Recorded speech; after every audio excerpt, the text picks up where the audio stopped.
क्या हाल चाल, कैसे हैं आप लोग? अच्छे हैं? अच्छे रहिए, स्वस्थ रहिए, पढ़ते रहिए। आइए स्टार्ट करते हैं आज का हमारा नया subject, business economics. Business economics का आज MCQ क्वेश्चन आप जानेंगे पर डे। 25 क्वेश्चन का ये सीरीज है। 25 क्वेश्चन का ये सीरीज कंटिन्यू आप देखते रहिए ताकि ये सब कॉम्पिटिटिव एग्जाम में आता है।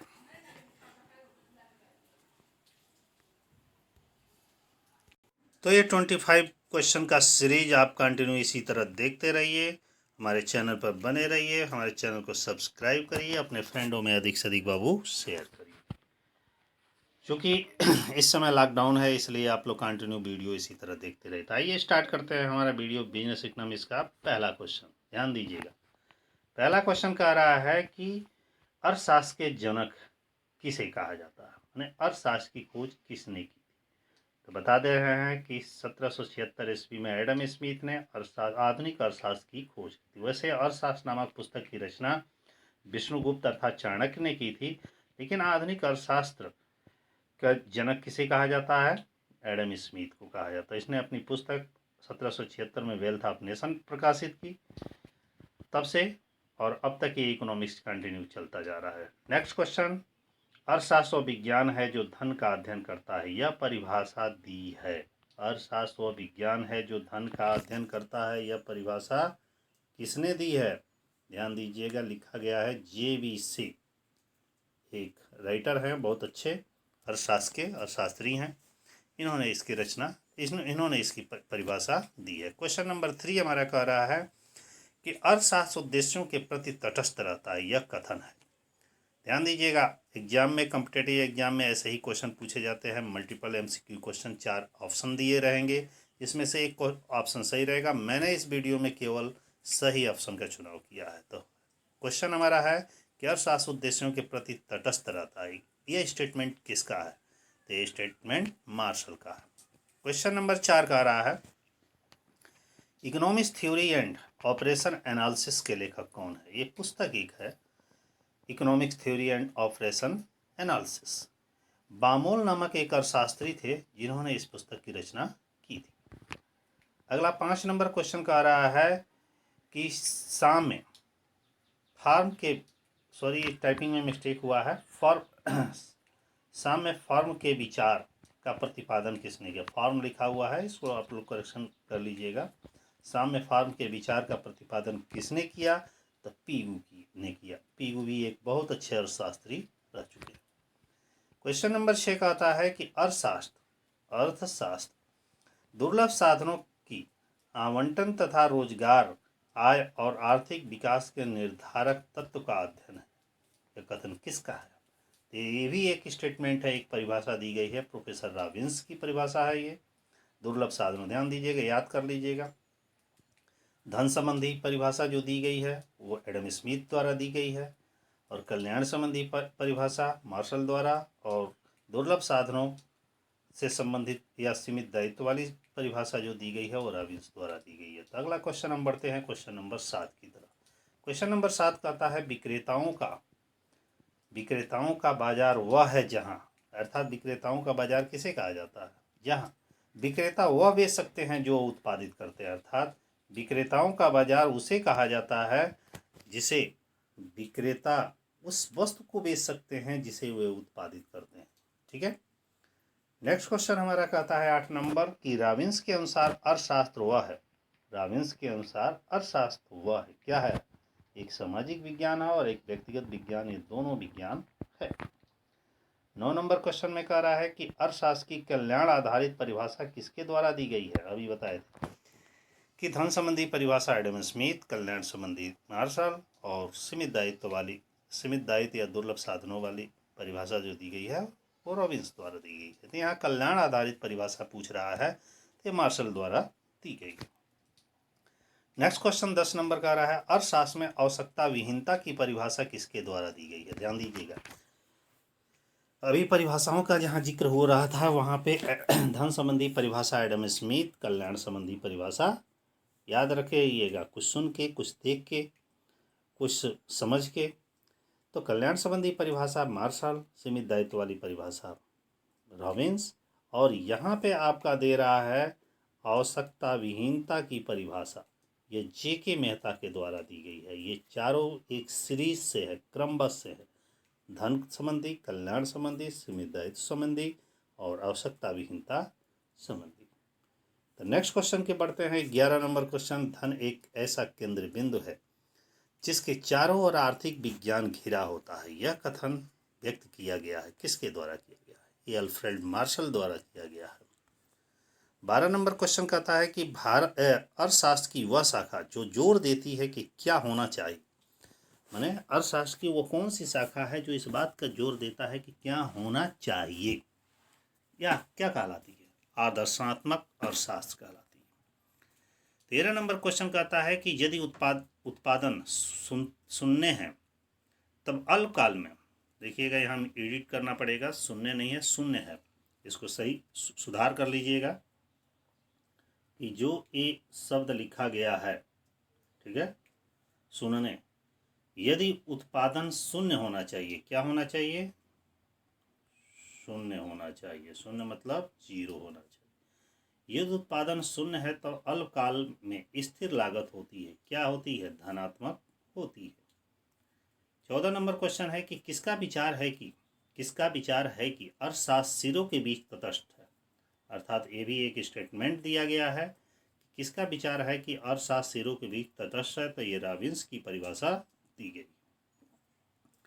15 नंबर क्वेश्चन कह रहा है कि तटस्थता वक्र की ढाल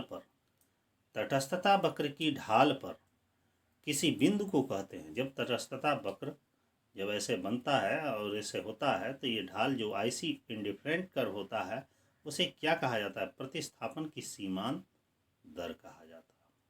16 नंबर क्वेश्चन कह रहा है द वेल्थ ऑफ नेशन, अभी मैं बताया वेल्थ ऑफ नेशन पुस्तक की रचना किसने की? 1776 में एक विद्वान थे एडम स्मिथ, जिसे आधुनिक अर्थशास्त्र का जनक भी कहा जाता है। इन्होंने इसकी पुस्तक की रचना की थी। ठीक है। अगला 17 नंबर क्वेश्चन कहता है हमारा कि मांग का नियम कहता है कि, क्या कहता है? मांग का नियम क्या कहता है? कीमत, मांग का नियम कहता है कि कीमत और मांग के मध्य किस तरह का संबंध होता है? विपरीत संबंध होता है। कीमत और मांग के मध्य विपरीत संबंध होता है। क्यों होता है? जब कीमतें बढ़ती हैं तब वस्तुओं की मांग कम हो जाती है। क्यों? कि मान लीजिए कि एक तरफ हमारा कीमत है और एक तरफ मांग। जब किसी वस्तु के दाम बढ़ जाएंगे, जैसे 10 रुपया किसी वस्तु का दाम है, यदि अब 12 रुपया हो गया और खरीदने वालों की संख्या पहले 10 है, तो जब दाम बढ़ जाएगा तो खरीदने वालों की संख्या 8 हो जाएगी। वैसे ही देख लीजिए, मार्केट में 1000 में कोई सामान मिला, एकाएक 2000 हो जाए या 1500 हो जाए तो खरीदने वाले कम खरीदेंगे। जिसके पास होगा पैसा वही ना खरीदेगा, ये जिसकी एकदम आवश्यकता होगी वही खरीदेगा। तो इसमें क्या होता है? विपरीत संबंध होता है। ठीक है।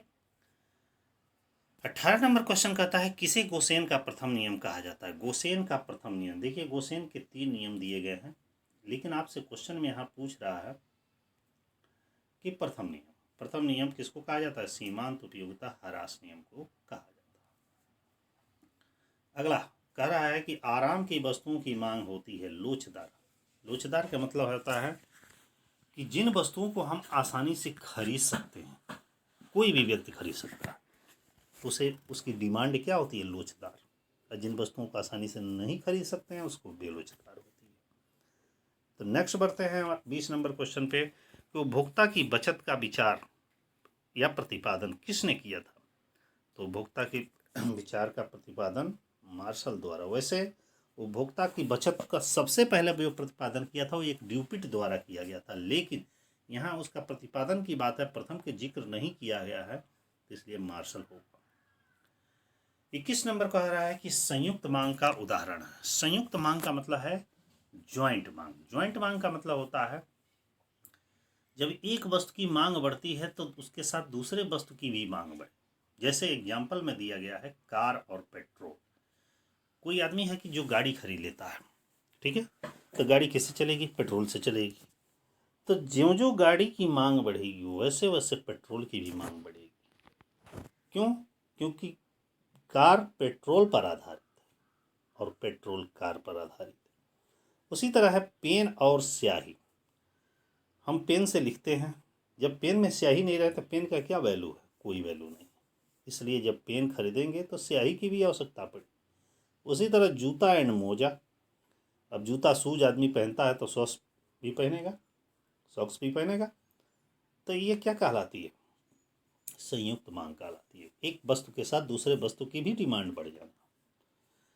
22 नंबर क्वेश्चन कहता है तटस्थता वक्र प्रायः होता है उन्नतोत्तर कन्वेक्स होता है। ये अक्सर पूछता है, उन्नतोत्तर, उत्तोत्तर, ठीक ना, तमाम तरीके के क्वेश्चन पूछते जाते हैं। वैसे ये जितने भी क्वेश्चन हैं सब कहीं ना कहीं एग्जाम में आए हुए हैं, इसलिए आप लोग कंटिन्यू इसको पढ़ते रहिए।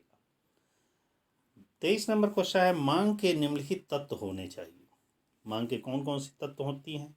इच्छा, आवश्यकता, मात्रा, कीमत और समय। ध्यान दीजिएगा, जब किसी वस्तु की मांग कैसे बढ़ती है? आदमी को उसको खरीदने की इच्छा हो, उसकी एकदम आवश्यकता हो, जरूरत हो कि नहीं खरीदना ही खरीदना है। क्वांटिटी भी फिक्स होनी चाहिए कि भाई कितना मात्रा में खरीदना है। ऐसा नहीं कि पूरा बोरा या कुंटल भर के लेते हैं, उतने ही जितनी उसकी आवश्यकता। कीमत, खरीदने के साथ साथ वो अफोर्ड भी करने वाला हो। और समय, सिचुएशन, ऐसा नहीं कि 12 बजे रात में ज़रूरत पड़ी कि चले कॉफ़ी पिए, तो थोड़े मिल जाएगा कॉफ़ी 12 बजे रात में। तो ये क्या है? ये तत्व है। मांग के नियम के इतने तत्व होने चाहिए। 24 नंबर क्वेश्चन कहता है सामान्यतः मांग वक्र की ढलान होती है। सामान्यतः मांग वक्र की ढलान क्या होती है? सामान्यतः मांग वक्र की ढलान हमेशा नीचे की ओर होती है, क्योंकि देखे होंगे कि ये आपका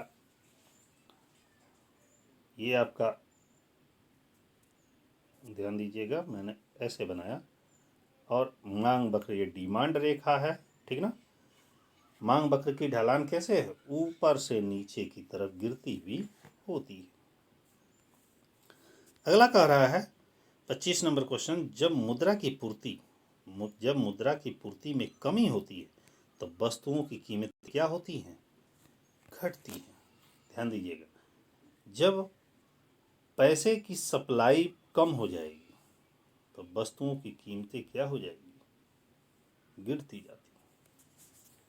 तो इस तरह ये 25 क्वेश्चनों का हमारा सीरीज कंप्लीट होता है, और नेक्स्ट डे आप फिर 25 क्वेश्चन से आगे अर्थात 50 क्वेश्चन तक के वीडियो आप देखेंगे। तब तक के लिए 25 क्वेश्चन आप पर डे पढ़ते रहिएगा। ये इकोनॉमिक्स समझिए कि कॉमर्स का सबसे महत्वपूर्ण पार्ट है। इसमें मोस्टली क्वेश्चन पूछे जाते हैं, और जो भी क्वेश्चन मैंने आपको वीडियो में अपलोड किया है वह समझिए कहीं ना कहीं एग्जाम में आए हुए हैं, और ऐसे ही क्वेश्चन पूछे जाते हैं। इसलिए आप लोग कंटिन्यू पढ़ते रहिएगा, क्योंकि इस समय खाली समय है और ये सब जानना आपको ज़रूरी है, क्योंकि ग्रेजुएशन जैसे स्टार्ट होगा वैसे ही आप कंपटीशन के फील्ड में आएंगे। तो आप मैं चाहूँगा कि आप जल्दी से जल्दी तैयारी करते रहिए, चैनल को सब्सक्राइब करिए, अपने फ्रेंडों को अधिक से अधिक शेयर करिए। ठीक है, थैंक्स यू। नेक्स्ट वीडियो में नेक्स्ट डे मिलते हैं, तब तक के लिए बाय।